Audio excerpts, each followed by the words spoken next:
SSC 27-28 ব্যাচের কমার্সের শিক্ষার্থীরা তোমরা দেখতে পাচ্ছ অলরেডি 5টি এমসিকিউ করলেই কিন্তু দ্বিতীয় অধ্যায় শেষ। কি অবাক হচ্ছ?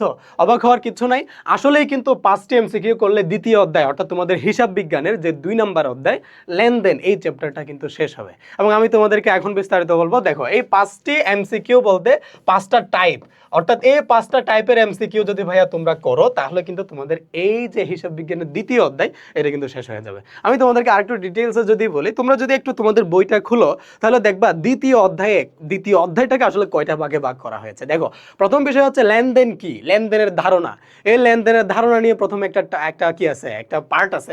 আরেকটা পার্ট হচ্ছে লেনদেনের বৈশিষ্ট্য, আসলে লেনদেনের বৈশিষ্ট্যটা কি, কোন কোন লেনদেনকে আমি আসলে লেনদেন বলবো, তাই না? তো এটা আরেকটা পার্ট। এবং আরেকটা পার্ট দেখবা কি, হিসাব সমীকরণ। এরপরে 4 নাম্বারটা কি আছে, 4 নাম্বারটা হচ্ছে তোমার দলিল পত্রাদি। তুমি দেখবা সেখানে চালান কোনটা, কোনটা ক্যাশ মেমো, কোনটা ডেবিট ভাউচার, কোনটা ক্রেডিট ভাউচার, তাই না? তো এই 4 ধাপেই কিন্তু তোমাদের কি হচ্ছে, তোমাদের এই দ্বিতীয় অধ্যায়টাকে কমপ্লিট করা হয়েছে। এবং এই 4 ধাপের মধ্যে তুমি যদি 5টা ধাপের এমসিকিউ যদি তুমি করো তাহলে কিন্তু এই পুরো চ্যাপ্টারটা তোমার কি হয়ে যাবে, শেষ হয়ে যাবে। এখন বিষয় হচ্ছে আমরা কিন্তু কি করব, আমরা কিন্তু গাধার মতো পড়া যাব না, আমরা কি করব, টেকনিক্যালি পড়বো। এবং টেকনিক্যালি পড়লে কি হবে, টেকনিক্যালি পড়লে আমরা কম পড়ে বেশি আউটপুট পাবো, তাই না? এখন বিষয় হচ্ছে আসো আমি যদি তোমাদেরকে একটু আমাদের পিডিএফটা যদি তোমাদেরকে দেখাই। প্রথম বিষয় হচ্ছে দেখো এই যে এখানে তোমরা যেটা দেখতে পাচ্ছ অলরেডি আমাদের এই পিডিএফটা আমাদের হচ্ছে যারা এফআরএমবি কোর্সে ভর্তি হবে, যারা এফআরএমবি কোর্সে ভর্তি হবে তারা কিন্তু আমাদের এই যে পিডিএফ অর্থাৎ তাদের জন্য কিন্তু এই পিডিএফ গুলো সাজানো। তোমরা দেখতে পাচ্ছ যে অলরেডি এখানে এই যে টাইপ 1-এ আমরা হচ্ছে লেনদেনের ধারণা পার্ট থেকে অনেকগুলো এমসিকিউ রেখেছি। এবং এরপরে তুমি যদি দেখতে পাও যে এরপরে হলো তোমাদেরকে যদি একটু দেখাই, এই যে এই পাশে তোমরা দেখতে পাবা যে কোথায় কোথায় এই যে এই পাশে তোমরা দেখতে পাচ্ছ টাইপ 2 তে কিন্তু আমরা লেনদেনের যে বৈশিষ্ট্যকরণ থেকে আসলে কি ধরনের এমসিকিউ আসতে পারে সবগুলো এমসিকিউ কিন্তু আমরা এখানে অন্তর্ভুক্ত করেছি, ঠিক আছে? তো এখান থেকে তোমাদেরকে যদি প্রথম বিষয়টা বলি, তুমি দেখবা হলো তোমাদের বইয়ে প্রথমে লেনদেনের ধারণা, আসলে লেনদেন কি, কোনটাকে আসলে আমরা লেনদেন বলবো। বলছে লেনদেন হলো সেটা যেটা একটা ঘটনা ঘটবে, সেটা আর্থিক অঙ্কে পরিমাপযোগ্য হবে, তাই না? ব্যবসায়ের অর্থনৈতিক অবস্থাকে পরিবর্তন ঘটাবে, তাই না? তো সেটা কি করছি আমরা, কিন্তু লেনদেন বলছে। এবং লেনদেনের 2টা পার্ট আছে, একটা বাহ্যিক লেনদেন আর একটা হচ্ছে অভ্যন্তরীণ লেনদেন, তাই না? তো এই 2টা পার্ট কিন্তু কি লেনদেনের রয়েছে। এরপর তুমি দেখবা লেনদেনের বৈশিষ্ট্য যেটাকে আমরা দেখতে পাই দ্বৈত সত্তা হতে হবে, তাই না? এরপর হচ্ছে 2টা পক্ষ থাকতে হবে, এরপর ঐতিহাসিক ঘটনা, এরপর অনেকগুলো কিন্তু সেখানে কয়টা আছে, প্রায় 5 থেকে 6টার মতো তোমাদের লেনদেনের বৈশিষ্ট্য রয়েছে, রাইট? এরপর তুমি দেখবা হিসাব সমীকরণ। আচ্ছা আমরা বলে থাকি যে A = L + E। এই A = L + E এটার মধ্যে আমরা বলে থাকি যে সম্পদ সমান দায় প্লাস মালিকানা সত্য, রাইট? এই সম্পদের ঘরে সম্পদের সাথে আমাদের কি হবে, দায় আর মালিকানা সত্য একত্রিত করলে তখন সম্পদের সমান হবে, আমরা কিন্তু এটা বলে থাকি, রাইট? তো এখন তোমাদেরকে যদি একটু বলি যে এই যে এরপরে কি আছে, এরপর হচ্ছে তোমার দলিল পত্রাদি, দলিল, হ্যাঁ দলিল। এখন এই যে দলিলের মধ্যে কয়টা দলিল রয়েছে, 6টা। কয়টা দলিল রয়েছে, 6টার মধ্যে তুমি দেখবা একটা হচ্ছে যে আমার কি আছে, প্রথম বিষয় হলো আমার সেখানে আছে চালান। চালান কি, চালান হচ্ছে একটা বিক্রয়ের প্রামাণ্য দলিল। কে তৈরি করে, বিক্রেতা তৈরি করে যখন বাকিতে পণ্যটা বিক্রি করবে, রাইট? ক্যাশ মেমো কি, যখন নগদে পণ্যটা বিক্রি করবে তখন সেখানে ক্যাশ মেমো লাগে। এরপর আছে কি আছে, ডেবিট ভাউচার, যখন প্রতিষ্ঠানে যতগুলো ব্যয় হবে সেটার জন্য আমরা ডেবিট ভাউচার প্রস্তুত করি। এরপর আমরা বলে থাকি যে ক্রেডিট ভাউচার, ভাইয়া যতগুলো আয় হবে সেগুলোর জন্য আমরা ক্রেডিট ভাউচার প্রস্তুত করি, রাইট? এরপর আসে হচ্ছে ডেবিট নোট। ডেবিট নোট কি, প্রতিষ্ঠানের কোনো পণ্য যদি আমি আসলে কিনছি, কেনার পর আমি ক্রয়কৃত পণ্যটা ফেরত দিতে চাচ্ছি তখন সেখানে কিন্তু আমরা ডেবিট নোট তৈরি করি। ক্রেডিট নোট কি ভাইয়া, যখন কোনো পণ্যটা আমি বিক্রি করছি সে পণ্যটা আমার ফেরত আসছে তখন কিন্তু ওই ক্রেতা কি করবে, ক্রেডিট নোট বিক্রেতা যখন পণ্যটা ফেরত পাচ্ছে তখন কিন্তু বিক্রেতা কি করবে, ক্রেডিট নোট কিন্তু কি করবে, তৈরি করবে। ক্রেতা যখন ফেরত দিবে তখন ফেরত দেওয়ার সময় ডেবিট নোট দিয়ে ফেরত দিবে, বিক্রেতা যখন ফেরতটা পাবে তখন কিন্তু বিক্রেতা আবার ক্রেডিট নোট প্রস্তুত করবে, রাইট? এখন এই যে আমি কিন্তু কি করছে তোমাদেরকে কিন্তু এই যে দলিল পত্রাদি A = L + E হিসাব, এখানে আমরা বলে থাকি যে একটা সম্পদ বাড়লে এখান থেকে একটা দায় কি করবে, বাড়বে। এরপর একটা সম্পদ যদি আমি আবার বলি যে একটা সম্পদ যদি বাড়ে মালিকানা সত্ত্ব হয়তো বাড়বে। এরপর আবার দেখতে পাই যে একটা সম্পদ যদি কমে তাহলে হয়তো মালিকানা সত্ত্ব কমবে, তাই না?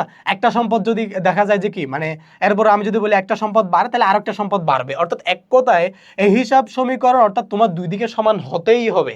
সেটা তুমি একটা সম্পদ বাড়িয়ে একটা সম্পদ কমিয়ে, অর্থাৎ ধরো একটা সম্পদ বাড়লো, এক বাড়লো, আরেকটা সম্পদ কমলো, তার মানে কি এটা ধরো মাইনাস হইলো এটা প্লাস হইলো, তার মানে কি প্লাস আর মাইনাসে সমান সমান। তাহলে এদিকে সমানের এই পাশে সমান সমান হওয়া মানে কি, তার মানে এইদিকে প্লাস মাইনাসে 0 হয়ে যাচ্ছে, তার মানে দুই দিকে হচ্ছে 0, তাই না? একটু জটিল মনে হইতে পারে।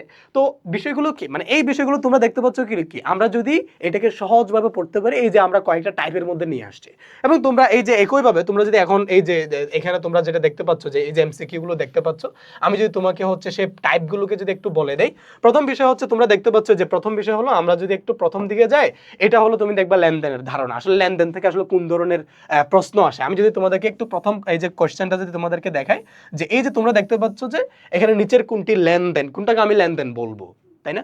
বলছে লেনদেন হচ্ছে একটা ঘটনা যেটা তোমার আর্থিক অবস্থার পরিমাপযোগ্য। দেখো, আবার আর্থিক অবস্থা পরিমাপযোগ্য হবে, আয় ব্যবসায় আর্থিক অবস্থার পরিবর্তন ঘটাবে। তুমি দেখবা এই যে ফরমাইশ প্রদান করছে, আমরা বলে থাকি যে ফরমাইশ দিছে, এখন কিন্তু ঘটনা ঘটে নাই। দেখো, ম্যানেজার নিয়োগ দিছে, সে ম্যানেজারকে এখন কিন্তু আমি বেতন দিই নাই, তাই না? চুরি হয়েছে, তো চুরি হয়েছে। এরপরে দেখবা হচ্ছে কি এটা এটা কার অর্থ চুরি হয়েছে, মালিকের ব্যক্তিগত, তাহলে এটা কি ব্যবসার সাথে সম্পর্কিত? অবশ্যই না, তাহলে এটাকে আমরা লেনদেন কেন বলবো, তাই না? জনাব আপনার নিকট পণ্য বিক্রয় করছে, তার মানে কি এই যে পণ্য বিক্রয় করার কারণে 30,000 টাকার লেনদেন হয়েছে, দেনা পাওনা কি কি হয়ে যাচ্ছে। তো এটা এই জন্য আমরা কি করবো, এটা অর্থরঙ্কে পরিমাপযোগ্য, ব্যবসা আর্থিক অবস্থার পরিবর্তন ঘটাচ্ছে, দ্বৈত সত্তা রয়েছে এখানে, তাই না? তো এই বিষয়গুলোতে আমরা বলবো যে এটা হচ্ছে লেনদেন, উপরের তিনটা কিন্তু কি না, লেনদেন না। তাহলে এই পার্টটা হচ্ছে তোমার কি লেনদেন হচ্ছে ধারণার মধ্যে পড়ছে, রাইট?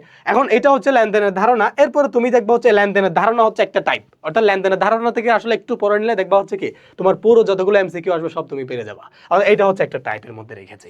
এরপরে তুমি দেখবা দ্বিতীয় টাইপটাকে যদি তোমাদেরকে একটু বলি, যে এখানে হলো যে কোথায়, এই যে একটু আগে যেটা আমরা দেখলাম, হ্যাঁ, তো দেখলাম যে সেটা কোথাও, সেটা হচ্ছে আমরা যদি একটু নিচের দিকে আসি, এখানে আমরা দেখতে পাবো যে এই যে এই পার্টটা, সেটা হচ্ছে লেনদেন আসলে বৈশিষ্ট্যগুলো কি কি। আমরা যে বৈশিষ্ট্য তোমাদেরকে দেখিয়েছে যে এটা দ্বৈত সত্তা হইতে হবে, তাই না? এরপরে হচ্ছে যে এটা অর্থের অঙ্কে পরিমাপযোগ্য হতে হবে, হ্যাঁ, এটা কি মানে এই যে এই কয়েকটা যে পয়েন্টগুলো আছে, ছয়টা কি সাতটা, তো সেগুলো নিয়ে হচ্ছে একটা টাইপ, অর্থাৎ দেখবে এইগুলো পড়ে ফেললে এখান থেকে যত ধরনের এমসিকিউ আসবে তুমি সেটা পেরে যাবা। হ্যাঁ, তো এখন আমি যদি তোমাদেরকে এখান থেকে কয়েকটা এমসিকিউ যদি তোমাদেরকে হচ্ছে যে বলে দেই, দেখবা যে তুমি দেখবা এই যে এই অঙ্কটা এটা যদি তোমরা একটু দেখো, এই এমসিকিউটা লেনদেন বহির্ভূত ঘটনা কোনটি, মানে হচ্ছে কোনটা লেনদেন নয়, একইভাবে আর কি। আমরা যদি একটু ধরি, ধারে হচ্ছে 7,000 টাকার পণ্য বিক্রয় করছে, তার মানে এটা তো ঘটনা ঘটে গেছে, তাই না? এটা অর্থের অঙ্কে পরিমাপযোগ্য, টাকা কিছুদিন পরে দিবে, এটা লেনদেন। কুরিন সঞ্চিতি আমরা জানি এটাও লেনদেন, কুরিন সঞ্চিতি কি লেনদেন। এখন দেখো যে আসবাবপত্রের 500 টাকা অপচয় ধার্য করা হয়েছে, 10,000 টাকার পণ্য ক্রয়ের ফরমাইশ, তাহলে অপচয় হলে এটাও কিন্তু কি হচ্ছে, লেনদেন হচ্ছে। কিন্তু দেখো 10,000 টাকার পণ্য ক্রয়ের ফরমাইশ দিছে, তার ফরমাইশ কি লেনদেন হতে পারে? অবশ্যই না, ফরমাইশ দিছে, এখনো পর্যন্ত ঘটনা ঘটে নাই, তাহলে এটাকে আমরা কি বলতে পারি না, লেনদেন বলতে পারি না। বুঝতে পারছো? তাহলে টাইপ 2 গেল। এরপর তোমাদেরকে যদি আমি আরেকটু নিচে গিয়ে দেখাই, যে এখানে যদি তোমাদেরকে বলি যে টাইপ 3, টাইপ 3 তে দেখবা এখানে আমরা হিসাব সমীকরণকে রেখেছি, যে হিসাব সমীকরণে দেখবা কি হিসাব সমীকরণটা যখন হচ্ছে যে আমরা করি, হিসাব সমীকরণে দেখবা যে আসলে এই যে হিসাব সমীকরণে আমরা বলে থাকি যে আমরা কি বলেছি, a = l + e, a = l + e। এখান থেকে আসলে কত ধরনের প্রশ্ন হইতে পারে, তো সবগুলোকে কিন্তু আমরা একত্রে নিয়ে এসেছি। এবং এখানে কি হবে, এখানে যদি এই পিডিএফটা পড়লে তোমাদের কি হয়ে যাবে, তোমরা কিন্তু পেরে যাবে এমসি কোন জায়গা থেকে আসবে, কিভাবে অ্যান্সার করতে হবে, রাইট? এবং সবগুলো কিন্তু একাধারে তোমাদের সামনে একদম উপস্থাপন করে দিব, তোমরা সেটাকে পেরে যাবে। আর বুঝতে পারছে? এখন তোমরা যদি এখানে যদি এই যে এটা যদি একটু খেয়াল করো, a = l + e, এখন e এর জায়গার মধ্যে, e এর মধ্যে কি আমরা কিন্তু আমাদের স্টুডেন্টদেরকে আমরা বলেছি e এর মধ্যে কি আছে, e হচ্ছে মালিকানা সত্ত্ব। এখানে কিন্তু আমরা তাদেরকে বলেছি এটার বর্ধিত একটা রূপ আছে, সেটা হচ্ছে c + r - e - d। এখানে c কি, c হচ্ছে ভাইয়া ক্যাপিটাল, c হচ্ছে কি, c হচ্ছে ক্যাপিটাল, এটা হচ্ছে রেভিনিউ, তাই না? এরপর এটা কি, এটা হচ্ছে এক্সপেন্সেস, এবং এক্সপেন্সেস মানে আমরা জানি ব্যয়। এটা হচ্ছে ড্রয়িংস মানে আমরা জানি কি উত্তোলন, তাই না? এখানে বলতেছে আর উপাদানটা কি নির্দেশ করে, আর কি, আর হচ্ছে আমরা বলতেছি যে রেভিনিউ মানে আয়, এই যে আয় নির্দেশ করে, তাই না? এটা হচ্ছে কয় নাম্বার পার্ট, 3 নাম্বার পার্ট। এখন তোমাদেরকে যদি একটু 4 নাম্বার পার্টটা যদি আমি তোমাদেরকে বলি, যেখানে তুমি দেখবা হলো 4 নাম্বার পার্টে আসলে আমরা কি রেখেছি, হ্যাঁ, একটু আসো তোমাদেরকে হচ্ছে যেটা দেখাই যে আসলে এখানে আমরা কি রেখেছি। দেখো, প্রথম বিষয় হলো যে তোমরা এখানে দেখতে পাচ্ছ চ্যাপ্টার 4 এ লেনদেনের উৎস এবং দলিল পত্রাদি। এই যে দলিল পত্রাদির পার্ট থেকে আমরা কিন্তু আরেকটা কিন্তু পার্ট রেখেছি, এবং এখানে একটু আগে তোমাদেরকে বললাম যে কোনটা কি, কোনটা চালান, কোনটা ক্যাশ মেমো, কোনটা হচ্ছে যে ডেবিট নোট, কোনটা ক্রেডিট নোট। হ্যাঁ, এগুলো যখন আমরা পড়াবো তখন তো সেগুলো বিস্তারিত অলরেডি তোমাদেরকে বলি, তাই না? তো বলবো বা বলি।